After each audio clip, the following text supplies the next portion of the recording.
Judge not lest you be judged. Who said that? Jesus. In the Bible, obviously. I think I'm a very judgmental person. I tend to judge people a lot. And it's not the best. Because I'm not perfect either.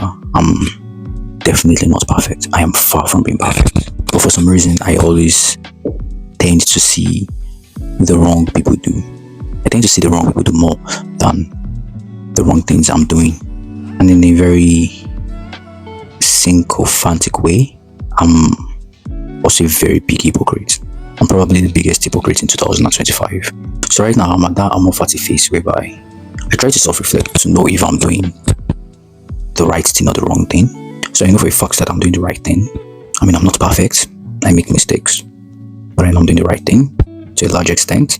But for some strange reason, I don't know if this is Robert Greene's grandiosity that has overwhelmed me, or I am just extremely delusional.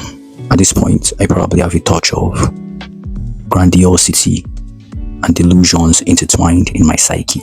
But because of amorphati, yeah, I don't mind. I don't mind, because I would rather live a life whereby I take charge and I risk it all. The grandiose part of me wouldn't say this, but for you watching this, and this is how I'm trying to be a better person. So for you watching this, if perhaps I don't achieve my goals or I end up calling it quits, at least I will know I tried. But on a normal day, that thought will not cross my mind. But I'm only saying that because I'm trying to be a better person.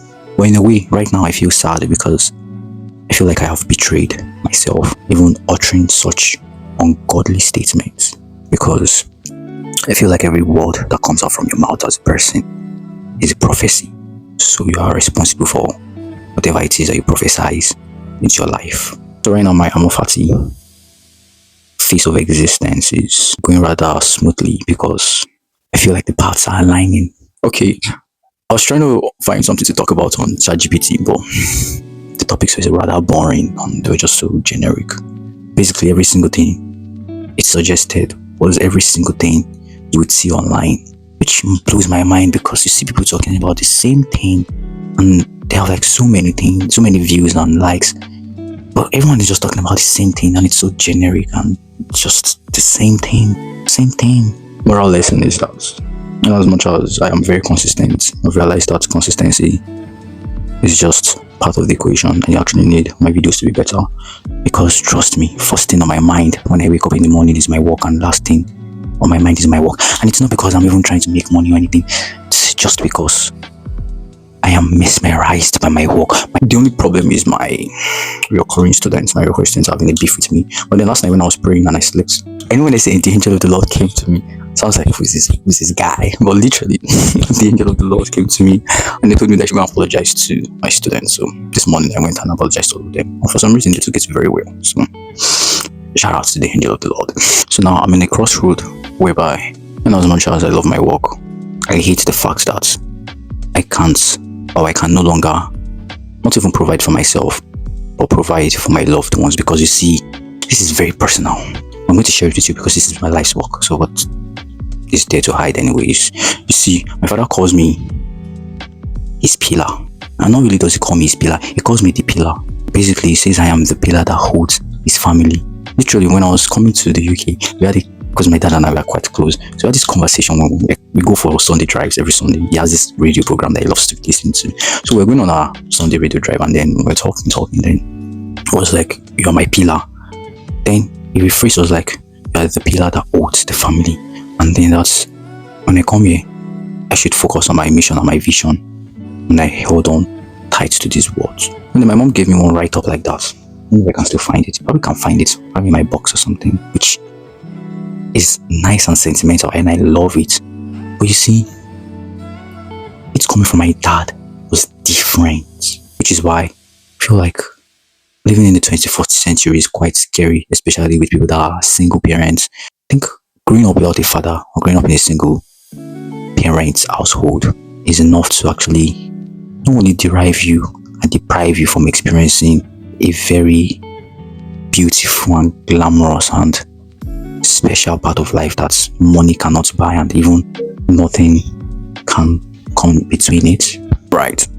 Now, to be honest, I've never really cared for script and all that, but I've been doing this consistently for 6 months, and it has not been giving me as much traction as I want. So I'm thinking, should I start using script? Then I tried using script and I was so bored. I felt like what I was doing was just unnatural.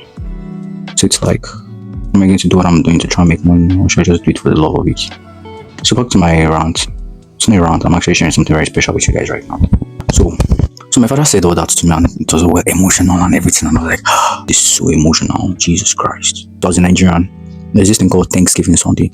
Every Thanksgiving Sunday, I'm always like, oh my God, here we go. Because when it starts giving Thanksgiving and he goes out to give testimonies, man, we just start having tears come on his high number. And then Jesus came there, and then I'm like, oh, come on, bro, come on, you're doing so much, That's toxic.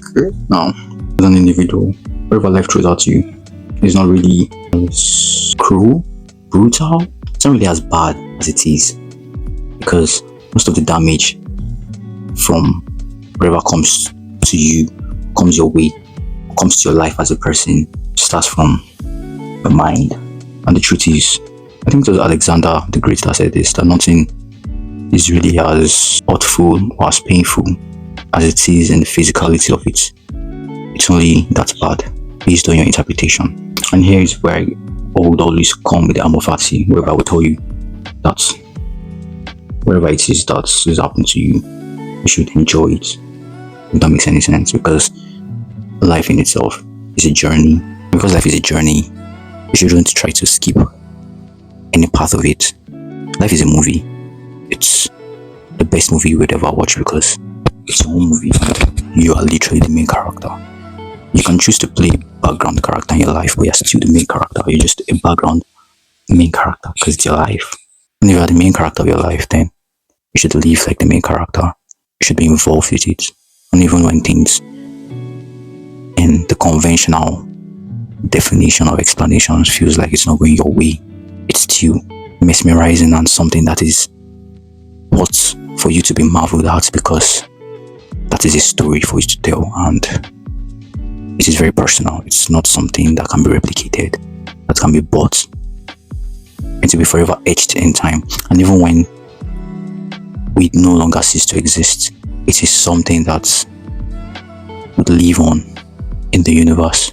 So your story is forever being told in the universe. So you should not shy away from it. And you should not run from your trials and tribulations. You should accept it. You should turn it into art, turn it into poetry. And you should love it. Because trust me, it's the best story that will ever be told. And it is your story, just yours alone. No one else can say it. No one else can tell it. It's yours. So if you're a youth or an old person watching this, just realize that wherever you're going through, I'm not going to come here and motivate and tell you, you will be fine, you've got this. But what I'll tell you is that, see, it's a journey, it's a story, it's a storybook. So regardless of the parts you are in the story, you should enjoy every single part of it, because that is what creates a beautiful story. And this is why I quote Kelly Clarkson as my outro. What doesn't kill you makes you stronger.